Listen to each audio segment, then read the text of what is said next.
ஏமா மருமகளே, புளிச்ச தாய்ப்பால குழந்தைக்கு கொடுக்காதன்னா கேக்குறியா? புள்ளைக்கு உடம்பு சரியில்லாம போயிரும்.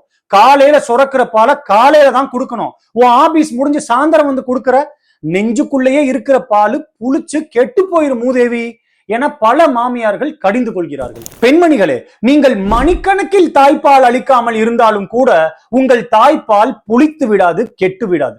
காரணம், சுமார் 8 மணி நேரத்திற்குள் தாய்ப்பாலை மார்பகத்தின் ஆல்வியோலர் எபித்தெலியல் செல்கள் கரைக்க ஆரம்பித்துவிடும். அவற்றில் உள்ள புரதம், கொழுப்பு மற்றும் நீர்ச்சத்தானது பிரிக்கப்பட்டு மீண்டும் அத்தாயின் இரத்தத்தினில் கலந்துவிடும். இவ்வாறுதான் இரத்தத்தினில் கலந்த பின்பு புத்தம் புதிய தாய்ப்பால் உற்பத்தி மீண்டும் நடைபெறும். நெல்சன் எசென்ஷியல்ஸ் ஆஃப் பீடியாட்ரிக்ஸ் பாட புத்தகத்தின்படி தாய்ப்பாலில் செக்ரிட்டரி IgA என மிக சக்தி வாய்ந்த ஒரு ஆன்டிபாடி உள்ளது. இது ஏதேனும் கிருமிகள் உள்ளே இருந்தால் பஸ்பமாக்கிவிடும்.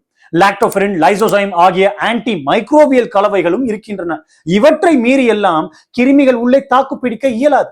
இவ்வாறான விசேஷ அம்சங்கள் இருப்பதால் மார்பகங்களுக்குள் இருக்கும் தாய்ப்பாலிற்கு எவ்வித பாதகமும் கிடையாது. தாய்ப்பால் மகத்துவம் வாய்ந்த ஓர் அமிர்தம்.